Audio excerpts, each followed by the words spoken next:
तमिलनाडु में पेरियार की मूर्तियों के नीचे जो बातें लिखी हुई है वो आपत्तिजनक है और लोगों की धार्मिक भावनाओं को ठेस पहुंचाती है, इसलिए उन्हें हटाया जाना चाहिए। याचिका को खारिज करते हुए हाईकोर्ट ने कहा कि येरोड वेंकट रामास्वामी पेरियार जो कहते थे उस पर विश्वास रखते थे, इसलिए उनके शब्दों को उनकी मूर्तियों के पेडेस्टल पर लिखवाना गलत नहीं है। पेरियार की मूर्तियों के नीचे लिखा था, ईश्वर नहीं है और ईश्वर बिल्कुल नहीं है।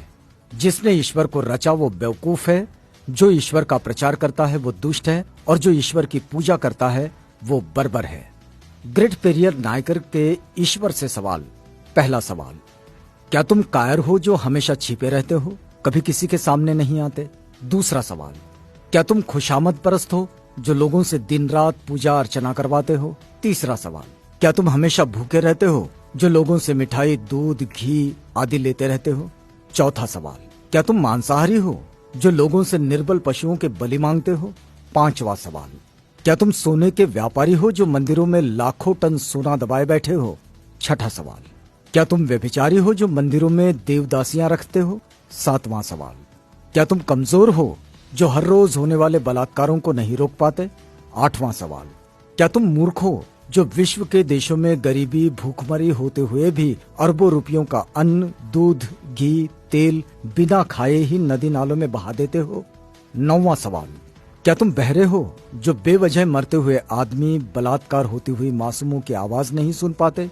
10वां सवाल, क्या तुम अंधे हो जो रोज अपराध होते हुए नहीं देख पाते? 11वां सवाल, क्या तुम आतंकवादियों से मिले हुए हो जो रोज धर्म के नाम पर लाखों लोगों को मरवाते रहते हैं? 12वां सवाल, क्या तुम आतंकवादी हो जो ये चाहते हो कि लोग तुमसे डर कर रहें?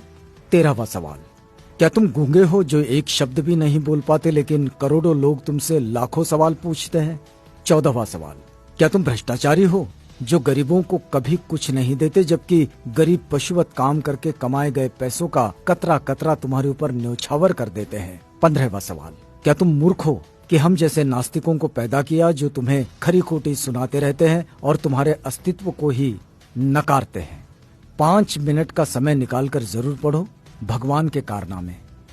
नास्तिक होना कोई आसान नहीं। कोई भी नासमझ इंसान ईश्वर के अस्तित्व को मानकर फ्री हो जाता है, उसके लिए उसे बुद्धि की जरूरत नहीं होती, लेकिन नास्तिक होने के लिए दृढ़ विश्वास और साहस की जरूरत होती है। ऐसी योग्यता उन लोगों के पास होती है जिनके पास प्रखर तर्क बुद्धि होती है। अंधश्रद्धा ऐसा केमिकल है जो इंसान को मूर्ख बनाने में काम आता है। पेरियार ईवी रामास्वामी। आप देख सकते हैं हिंदू धर्म का विचित्र इतिहास।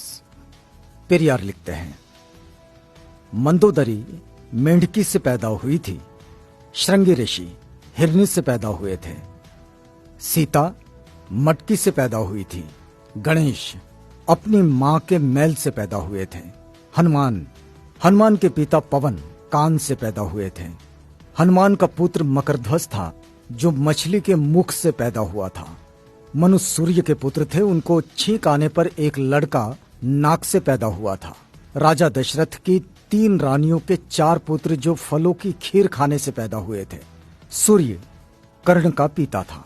भला सूर्य संतान कैसे पैदा कर सकता है? वो तो आग का गोला है। ब्रह्मा ने तो 4 वर्ण यहां वहां से निकाले, हद है। अछूत का बनाया हुआ चमड़े का ढोल मंदिर में बजाने से मंदिर अपवित्र नहीं होता। अछूत मंदिर में चला जाए तो मंदिर अपवित्र हो जाता है। उन्हें इस बात से कोई मतलब नहीं कि ढोल किस जानवर की चमड़ी से बना है। उनके लिए मरे हुए जानवर की चमड़ी पवित्र है पर जिंदा अछूत अपवित्र। लानत है ऐसे धर्म पर। बुद्धिजीवी प्रकाश डालें, दिमाग की बत्ती जलाओ, अंधविश्वास भगाओ। यदि पूजा पाठ करने से ही बुद्धि और शिक्षा आती तो पंडों की औलादें ही विश्व में वैज्ञानिक, डॉक्टर, इंजीनियर होते। वहम से बचो, अपने बच्चों को उच्च शिक्षा दिलवाओ क्योंकि शिक्षा से ही वैज्ञानिक, डॉक्टर, इंजीनियर और शासक बनते हैं, पूजा पाठ से नहीं। अतः वहम का कोई इलाज नहीं है और शिक्षा का कोई जवाब नहीं है। शिक्षित बनो, संगठित रहो, संघर्ष करो।